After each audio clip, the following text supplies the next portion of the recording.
a gente vai fazer uma leitura um pouquinho mais extensa do texto, com uns saltos aí de um verso para outro, mas eu vou indicando para vocês, beleza?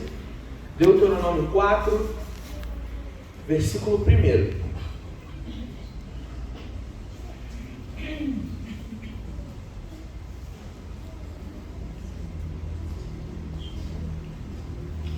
Se você encontrou, fique perto para que a gente faça essa leitura.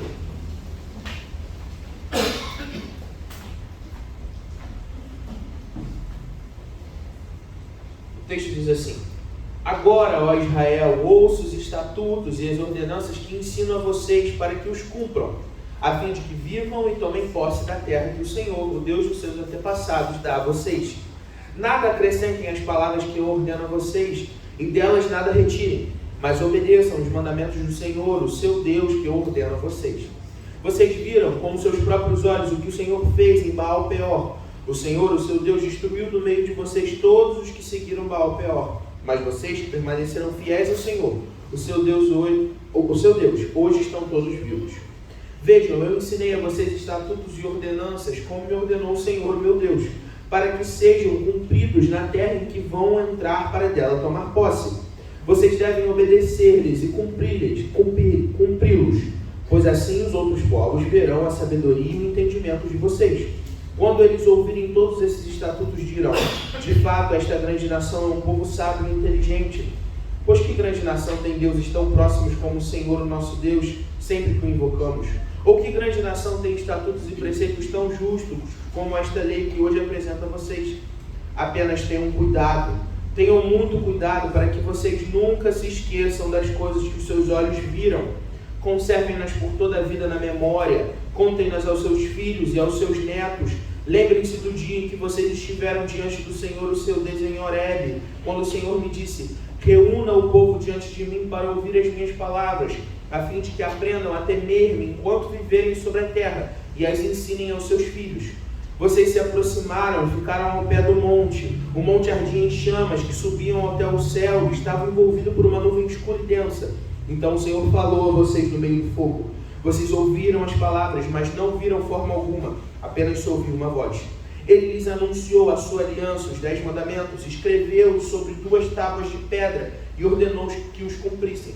Naquela ocasião, o Senhor mandou-me ensinar-lhes estatutos e ordenanças para que vocês os cumprissem na terra da qual tomarão posse ao cruzarem o Jordão. Verso 20 agora.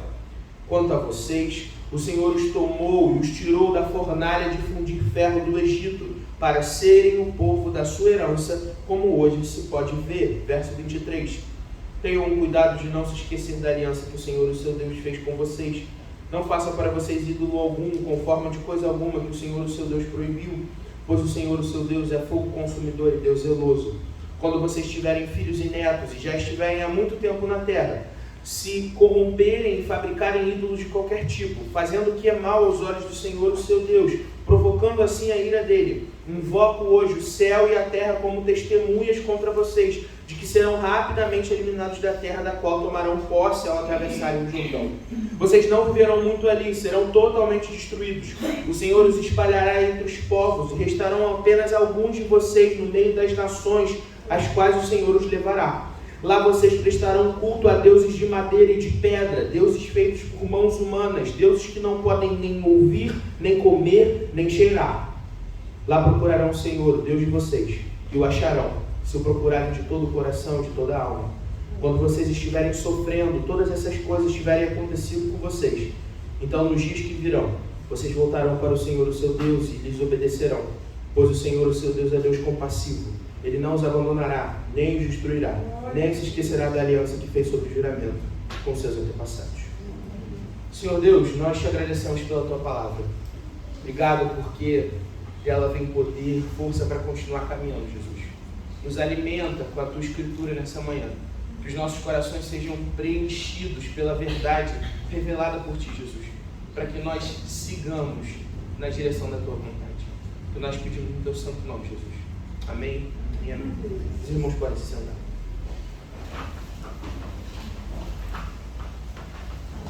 Num reino relativamente distante de nós, um golpe bem tramado é preparado. Um rei rejeitado então chega no trono usando forças escusas para tomar o poder. O resultado é um regicídio, ou seja, um rei morto pelo próprio irmão, e agora uma criança que é levada para longe por esse usurpador, que é jogado à solidão de terras áridas. Essa poderia ser uma história de muitos filmes, séries e livros, mas é especificamente Rei Leão. É assim que acontece lá. O Scar é um leão que foi rejeitado como governante daquela tribo ali e tem inveja do seu irmão. Então ele trama um plano para matar o Mufasa, que era o rei por direito. E depois de fazer, coloca na cabeça do Simba, o príncipe herdeiro, de que ele é o culpado. Então o Simba foge, porque ele entende que ele vai ser morto, já que por culpa dele o pai morreu. Esse pequeno leãozinho vai parar no meio de uma terra cheia de aridão. Encontra dois caras de muita gente boas, mas meio maluquinho, que adotam ele começa a viver lá como uma pequena tribo de 3.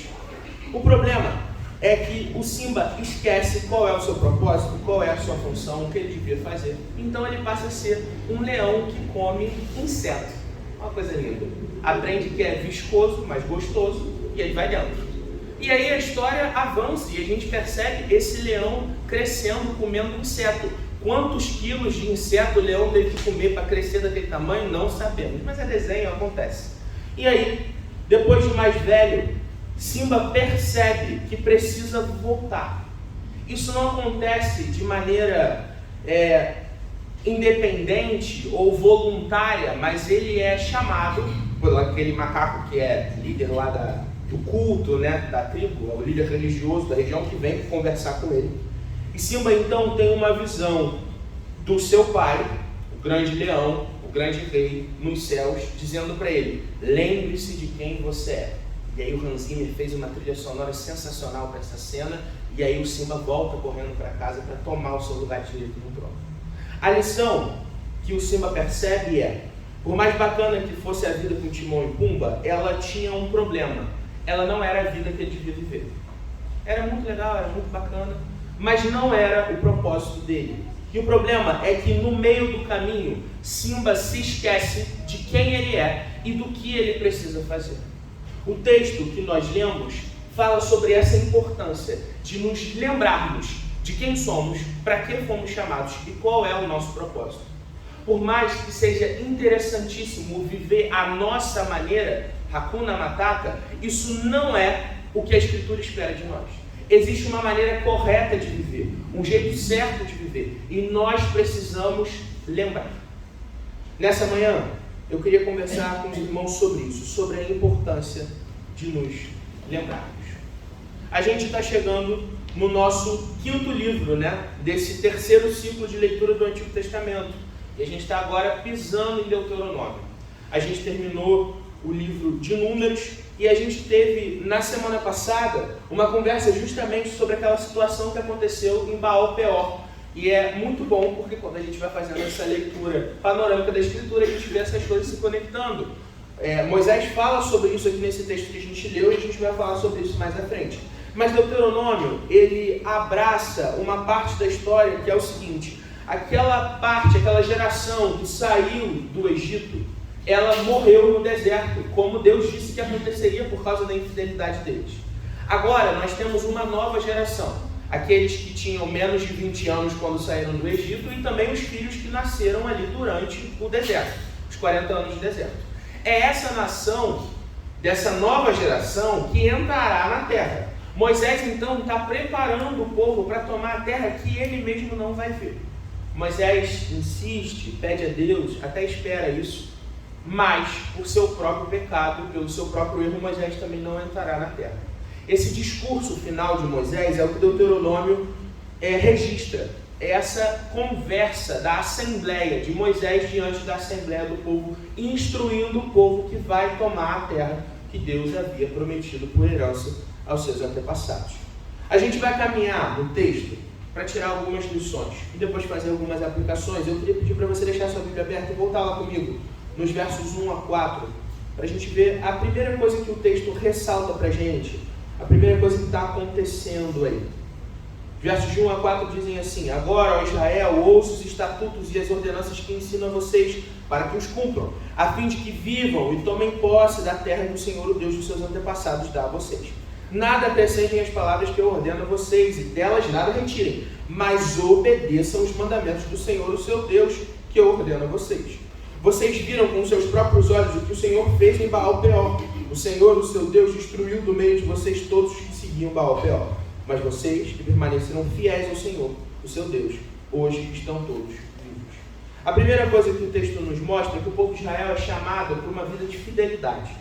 Eles já enfrentam esse desafio durante o deserto várias e várias vezes. A infidelidade do povo é escancarada o tempo inteiro, porque eles são gente cara de pau, que não está nem aí. Ouve a voz do Senhor, vê o Senhor agindo poderosamente, percebe o cuidado e sustento do Senhor, mas volta recorrentemente os seus corações para ídolos que não podem atender nem fazer nada por eles. Terrível e desconfortavelmente parecido com o que a gente também faz. O povo, ainda assim, é chamado a uma vida de fidelidade. Moisés está reunindo esse povo para preparar eles para os novos desafios que a terra certamente irá trazer. Desafios, alguns parecidos com o do deserto, outros ainda piores. Se o povo sozinho já conseguiu fazer para si ídolos, construindo aquele bezerro, enquanto Moisés estava conversando com o Senhor, quanto mais sobre a influência de outros povos, o que Baal-Peor já provou. O povo, então, enfrenta o desafio de chegar nessa terra, expulsar aqueles que vivem ali e não serem influenciados pela convivência com aquelas nações vizinhas, que idolatram ídolos que nada podem fazer. O chamado à fidelidade, então, é a primeira coisa que a gente percebe no texto. A segunda coisa é que, se de um lado o povo precisa resistir à tentação de se submeter aos deuses daquelas nações vizinhas, o povo também precisa ser uma vitrine para essas nações que aponta para o Deus verdadeiro. E a gente encontra isso lá nos versos 5 a 8.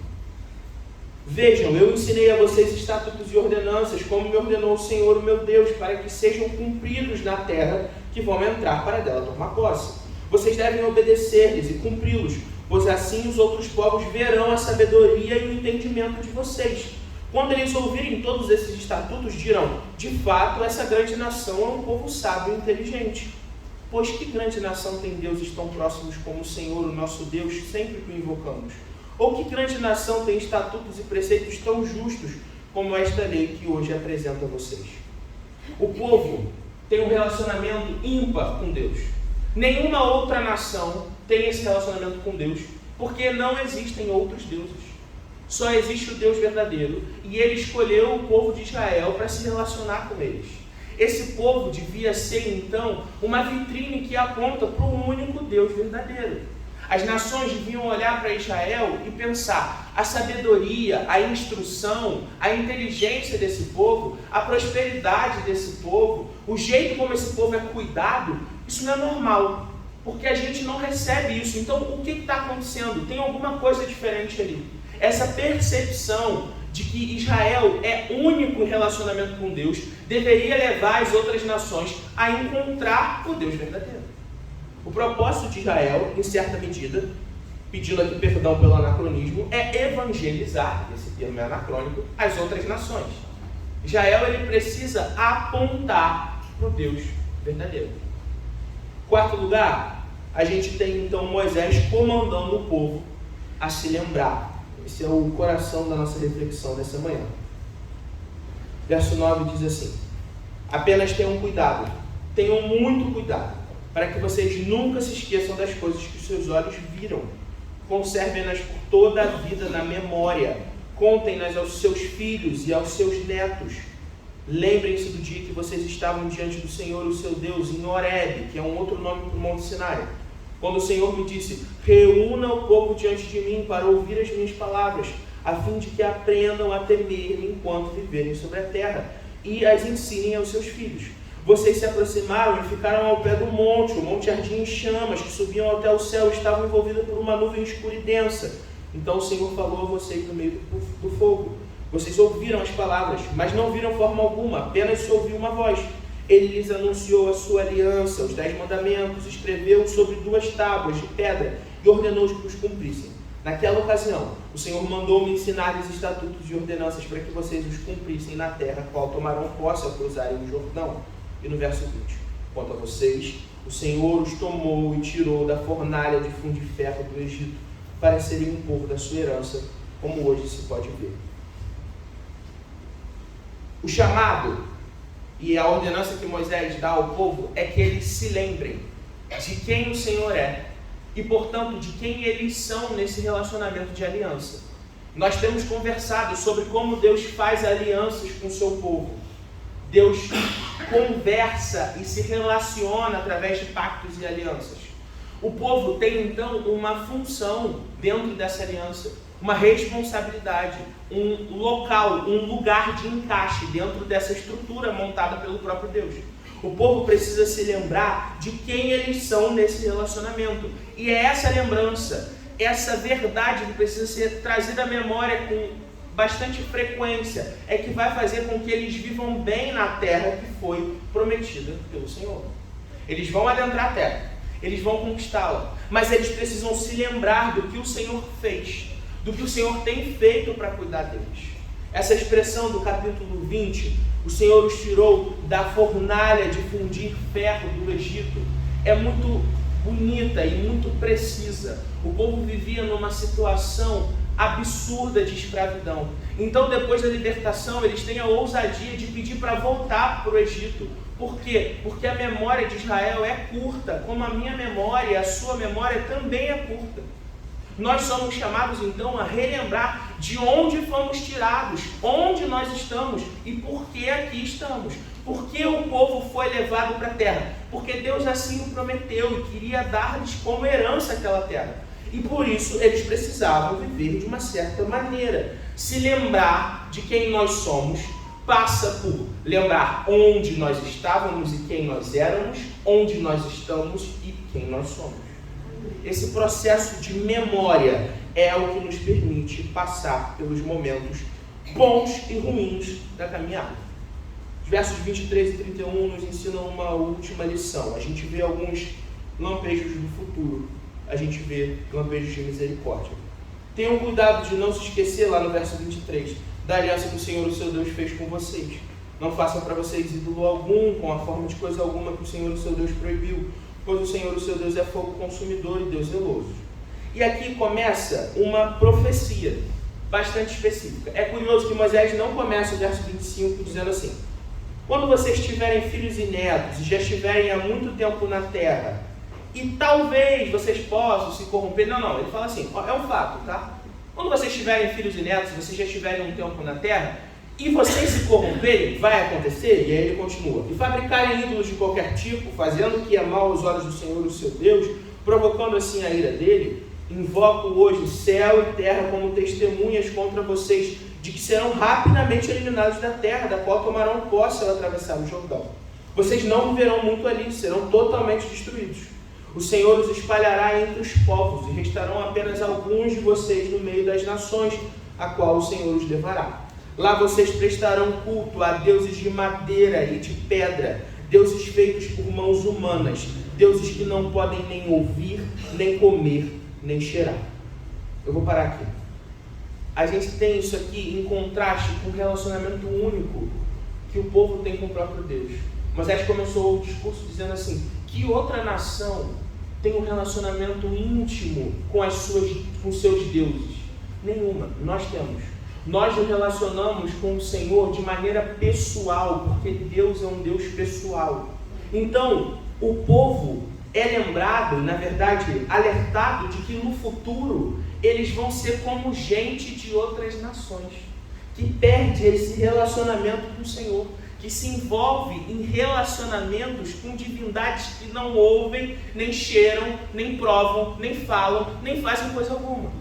Serão espalhados entre as nações, serão deixados à própria sorte, e essa revelação para o povo deve ter sido aterradora.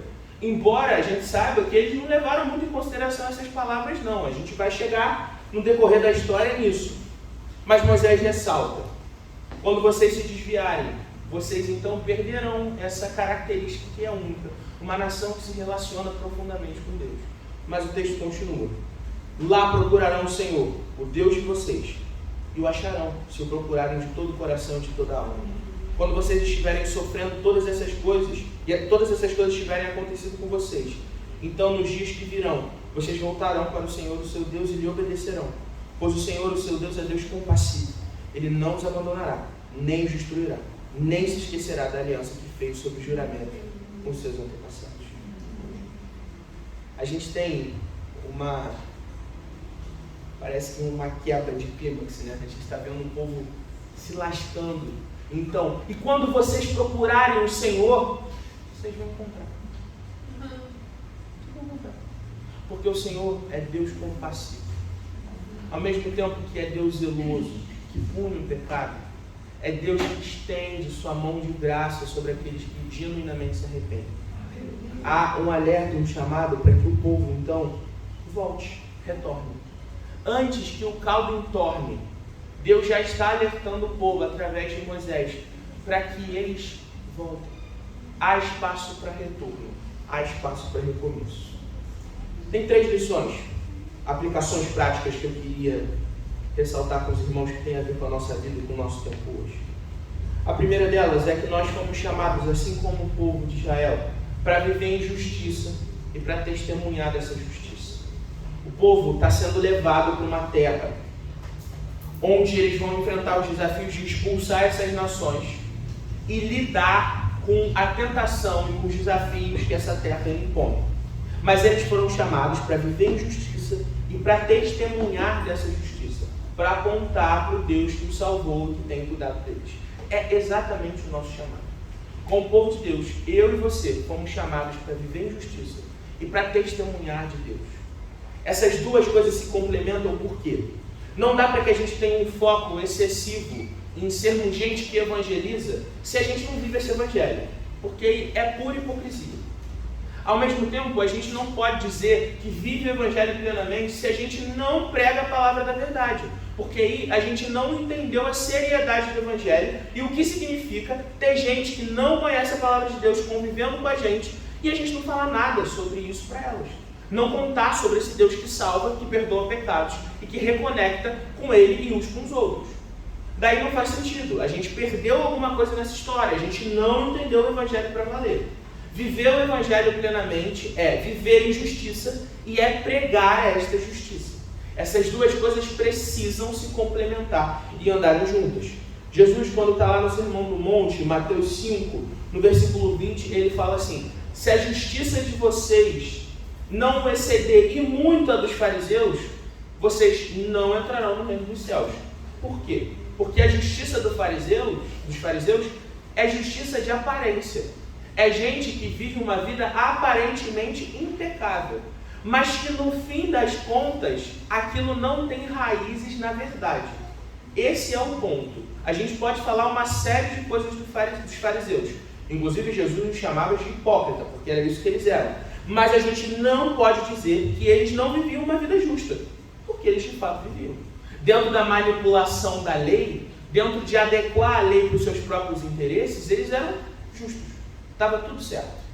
A gente estava brincando semana passada no encontro dos jovens, tem aquele ditado, né? A mulher de César não tem que ser honesta, tem que parecer honesta. E eu falei isso brincando lá. Mas a verdade é que nós não estamos preocupados se nós parecemos honestos. Nós precisamos ser honestos e, por isso, parecermos honestos. O Evangelho chama a gente para as duas coisas: viver honestidade e transparecer honestidade, para que as pessoas conheçam o Evangelho da verdade. Viver justiça, pregar justiça. A segunda lição, e essa é a que eu quero dar maior importância aqui, por causa do coração do texto, é que nós devemos nos dedicar a não esquecer. Meus irmãos, na estrada da vida, esquecer é a coisa mais fácil de acontecer. A gente esquece mesmo. Por quê? Porque novas experiências vêm, o novo dia chega e chega cheio de informação. Essas informações ocupam espaço na nossa memória e a gente esquece.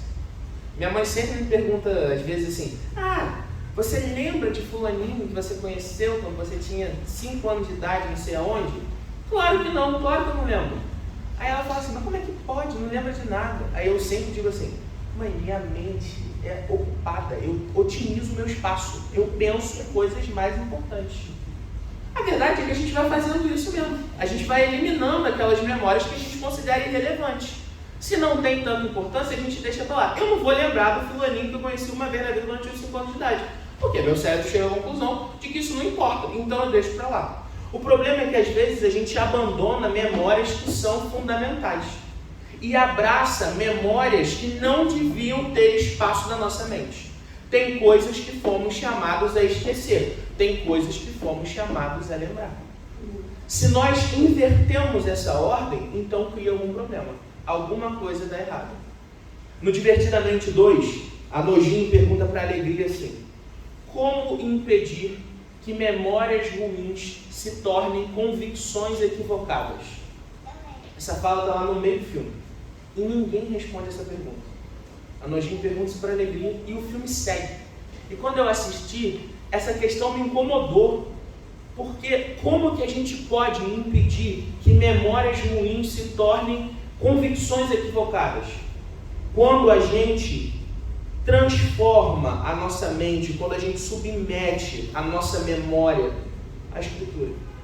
Quando a gente ressignifica memórias ruins, abandonando-as, jogando-as no mar do esquecimento, ou quando nós apreendemos delas lições que nos ajudam a continuar caminhando, e quando as convicções não são baseadas na nossa experiência, mas na vontade revelada de Deus. É por isso que o povo é chamado a lembrar quem Deus é e o que isso faz com a vida deles.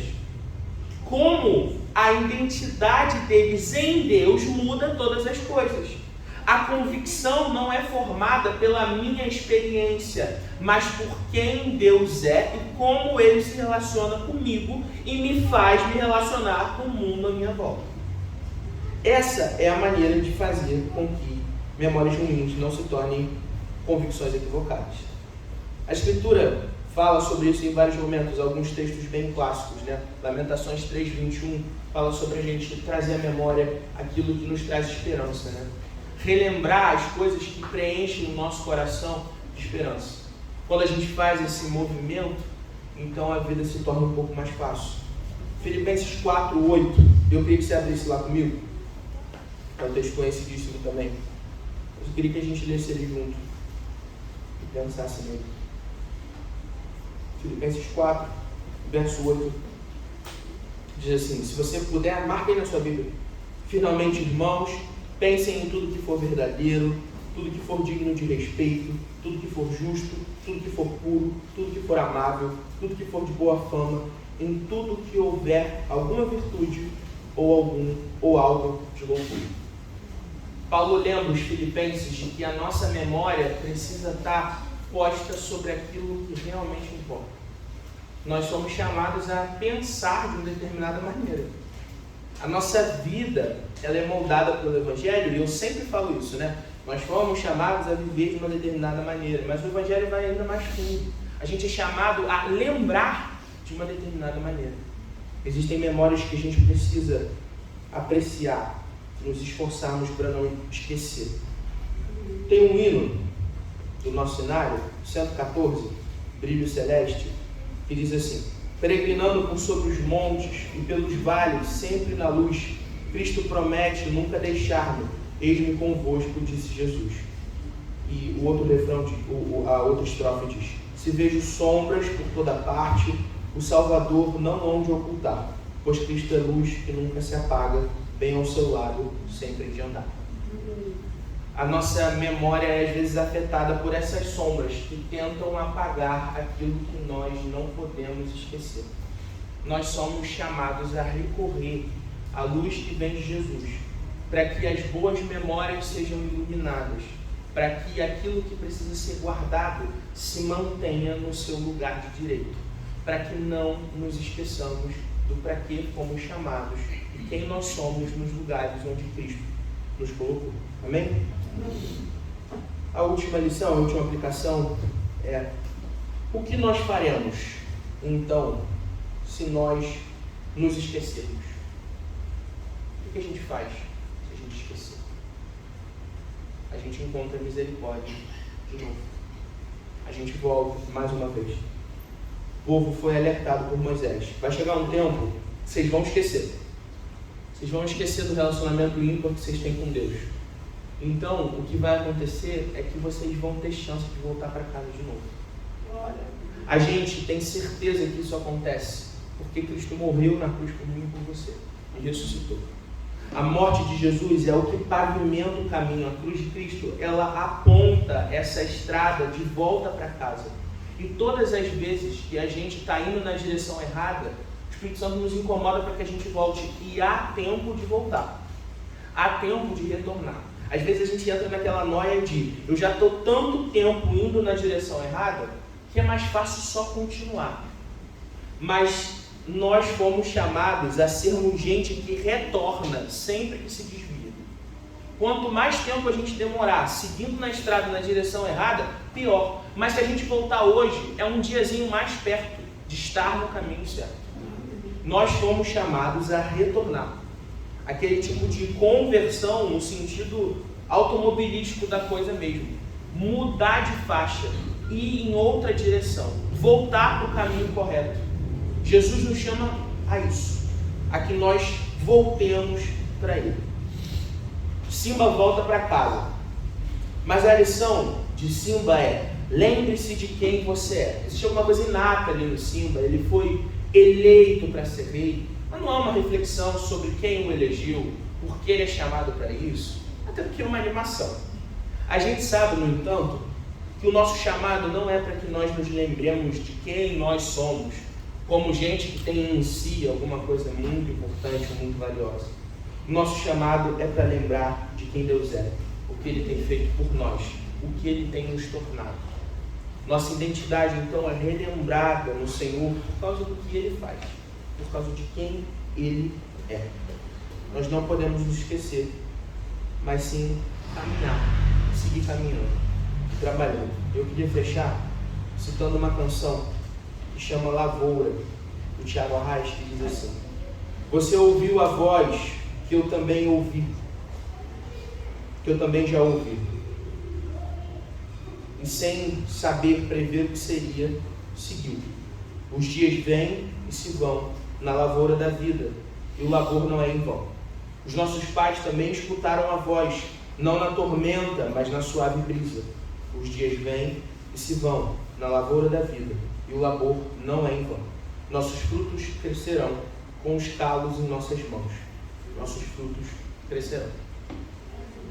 O nosso chamado à esperança é de que, na estrada que Deus nos colocou, nós sigamos trabalhando, sabendo que o nosso esforço não é em vão.